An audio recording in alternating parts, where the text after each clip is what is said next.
सारी चीजें जो है इधर हकीकत इशारा कर रही है कि ये मुल्क मशीयत एजदी के किसी तवील सिलसिले की एक कड़ी है। और वो सामने आ गया था कि सन 47 में यह कायम हुआ है और पूरे 9 महीने बाद 14 अगस्त और 13 मई, 14 अगस्त सन 47 और 13 मई सन 48, पूरे 9 महीने बाद इसराइल आलम वजूद में आ गया। अल्लाह ताला ने उस आलमी बीमारी, उसके लिए जो इलाज है वो पहले पैदा किया है। जैसे कि हदीस में आता है, मा अंज़लल्लाहु मिन दाइन इल्ला अंज़ला लहू दवान, अल्लाह ताला ने कोई बीमारी ऐसी नहीं उतारी कि जिसका इलाज भी न उतार दिया हो। और जैसे कि माँ की छातियों में बच्चे की विलादत से पहले दूध पैदा हो जाता है, उसकी ग़िज़ा का बंदोबस्त पहले हो जाता है, इसी तरीके से इसराइल का जो फितना उठने वाला था उसकी सरकोबी के लिए पाकिस्तान वजूद में आया है। और आज वो मरहला आ गया है, तारीख का एक अजीम मोड़। आप देखेंगे कि बड़ी मुशाबहत पैदा हो गई है। एक तरफ बज़ाहिर अमेरिका की मर्जी के खिलाफ इसराइली वजीर आज़म नेतन्याहू वो बड़ा एक गुरूर का और बड़े तकब्बुर का मुजाहरा कर रहा है, और वो पूरा पीस प्रोसेस जिस पर न मालूम कितना वक्त सर्फ हुआ था, कितनी मेहनतें हुई थी, कितने राउंड ऑफ टॉक्स हुए थे, कभी वाशिंगटन में हुए, कभी ऑस्लो तक का कोई मुआहदा हुआ है, कभी फिर और उसके बाद पेशी हुई थी मैड्रिड के अंदर भी, लेकिन वो सारा पीस प्रोसेस जो है उसकी धज्जियां कर रहा है। वो वक्त बिल्कुल करीब नजर आ रहा है कि यरूशलेम के मसले पर वहां बट्टी दहक उठेगी। और अहादीस नबिया में जो खबरें दी गई हैं किताबुल मलाहिम की अहादीस में, मालूम होता है कि अब उसका आगाज होने वाला है। नेतन्याहू को अमेरिका के खिलाफ जाने का असल में हौसला क्यों बढ़ रहा है? इसलिए कि उसे मालूम है कि फरंग की रगे जहां पंजाए यहूद में है। चाहे क्लिंटन हो या क्लिंटन का बाप हो, यहूदी लॉबी वहां की इतनी मजबूत है, कांग्रेस में और सेनेट में उनका इतना असर है कि कोई भी वहां शख्स बड़े से बड़ा ताकतवर और बड़े से बड़ा इख्तियारात का हामिल इसराइल की मर्जी के खिलाफ नहीं जा सकता। यही मामला यहाँ नजर आ रहा है। बज़ाहिर तो नाराजगी का इजहार हुआ है, लेकिन ये बात अब तो खुलती चली जा रही है।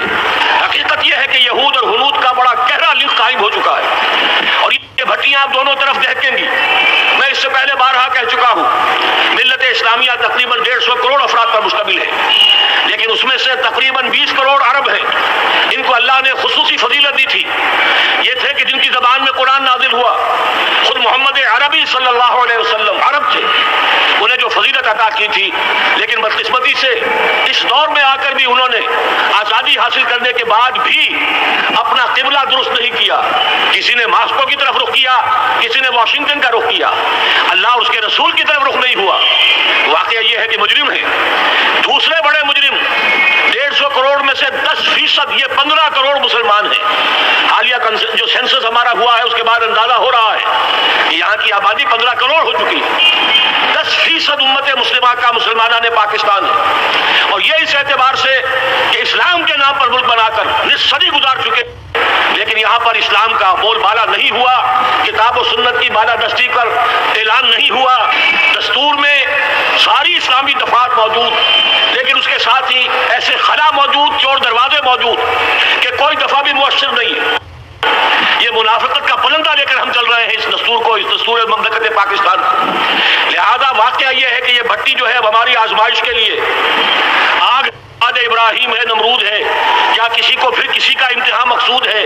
इसलिए मैंने वो आयत भी आपको सुनाई, वलनबलुवन्नकुम बिशैइन मिनल खौफ वल जू।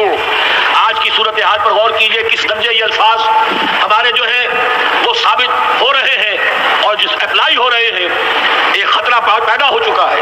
वाकया ये है कि कोई क्राइसिस हो, कोई खतरा हो, कोई अंदेशा हो तो कौम जाग जाया करती है। और इसके बाद हकीकत ये है, अगर हमने जुर्रत कर ली, और मुझे यकीन है कि हो जाएगा, कुछ ले तो लाल है, कुछ ताखीर है, हुकूमत के कुछ ऐलानात दो तरफा से भी आ जाते हैं, लेकिन मुझे यकीन है ये धमाका होगा। ये मशीयत एजदी है, ये शुदनी अम्र है, ये होगा। और उसके बाद यकीनन इस आयत मुबारका का दूसरा लफ्ज हम पर मुंतबिक होगा, वलनबलुवन्नकुम बिशैइन मिनल खौफ वल जू। यहाँ दूसरा लफ्ज भूख का लफ्ज है।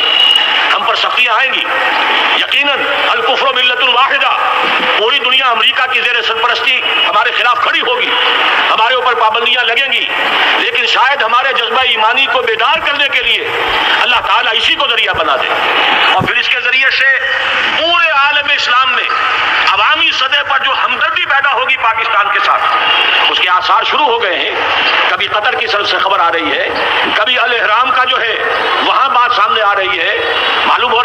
بھی پبلک اوپینین ہے پورے عالم اسلام میں. اس کی وجہ کیا ہے؟ میں نے اپنے پچھلے جمعے کے خطاب میں عرض کیا تھا کہ جیسے پاکستان سلطنت خداداد پاکستان ہے، ایسے ہی اس کی ایٹمی صلاحیت یہ بھی خداداد ہے. اللہ نے چھپر پھاڑ کر ہمیں دی ہے. ایسا نہیں تھا کہ ہم نے لیبارٹریاں بنائی ہوں، ہمارے سینکڑوں اور ہزاروں سائنسدان ریسرچ میں لگے ہوئے ہوں. نہیں، اچانک اللہ تعالیٰ کی طرف سے ہمیں ایک نعمت غیر مترقبہ عطا ہو گئی ڈاکٹر عبدالقدیر کی شکل میں.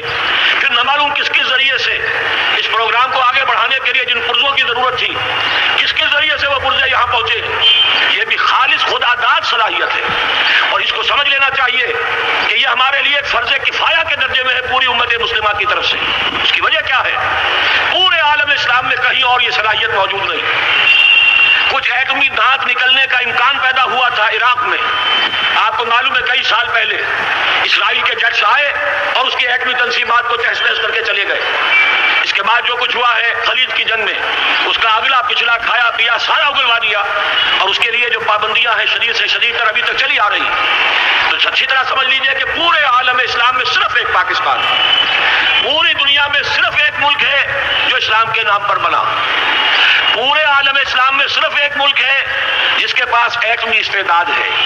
ان دونوں چیزوں کو سامنے رکھیے تو پھر مشیت ایزدی میں مختلف چیزیں جو اللہ تعالیٰ کی اس تدبیر کے اندر موجود ہے اس کی کچھ نہ کچھ کڑیاں جو ہے ملتی نظر آتی ہیں. لہذا اگر یہ معاملہ ہو جاتا ہے تو یقیناً اگرچہ سختی آئے گی وَلَنَبْلُوَنَّكُمْ بِشَيْءٍ مِّنَ الْخَوْفِ وَالْجُوعِ، لیکن ایک تو یہ کہ اس قوم کے اندر سے انشاءاللہ جذبہ ایمانی برآمد ہوگا، اس قوم کے اندر سے ایثار اور قربانی کے جذبات برآمد ہوں گے. پورے عالم اسلام کی اخلاقی سپورٹ اسے حاصل ہوگی. اور میں یہ سمجھتا ہوں کہ جیسے نوائے وقت نے بھی بہت اچھا کیا کل یا پرسوں کے اپنے جو سر وقت پر وہ احادیث شائع کر دی ہیں، جن میں سے دوسری حدیث بڑی معنی خیز ہے. حضور نے فرمایا اصابتان احرزهم اللہ من النار، دو لشکر ایسے ہیں کہ جن کو اللہ تعالیٰ نے جہنم کی آگ سے چھٹکارے کا پروانہ دے دیا. وہ لشکر جو ہے وہ جہنم کی آگ سے چھٹکارا پا گئے.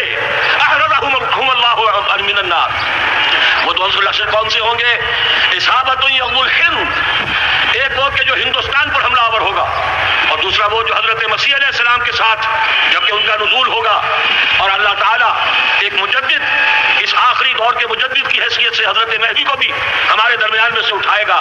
اور پھر جو آخری فیصلہ کن جنگ ہوگی الملحمۃ العظمیٰ، اس کے لیے یہاں سے فوجیں جائیں گی ان کی مدد کے لیے.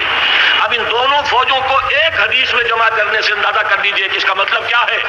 یہ علاقہ پاکستان اور اس سے ملحق افغانستان، یہ علاقہ ہے کہ جو اسلام کا گہوارہ پہلے بنے گا. یہاں سے فوجیں جائیں گی، اور دائیں بھی اور بائیں بھی، مشرق میں بھی اور مغرب میں بھی، اور یہیں سے انشاءاللہ تعالی اسلام کا جو عالمی غلبے کا جو وعدہ ہے اللہ کا کی خبر دی ہے محمد رسول اللہ صلی اللہ علیہ وسلم نے.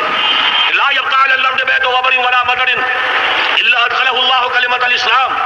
اس روئے ارضی پر کوئی گھر بچے گا نہ خیمہ بچے گا جس میں اللہ تعالیٰ کلمہ اسلام کو داخل نہ کر دے.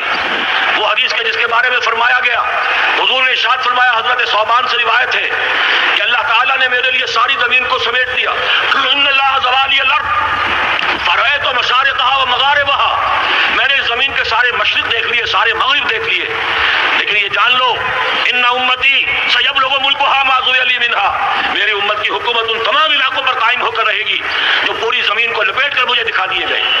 یہ وعدہ پورا ہونا ہے، اور اس وعدے کا نقطۂ آغاز یہی سرزمین، اور جیسا کہ ہمیں افغانستان میں آثار نظر آ رہے ہیں، ایک خالص دینی مذہبی حکومت قائم ہو چکی ہے.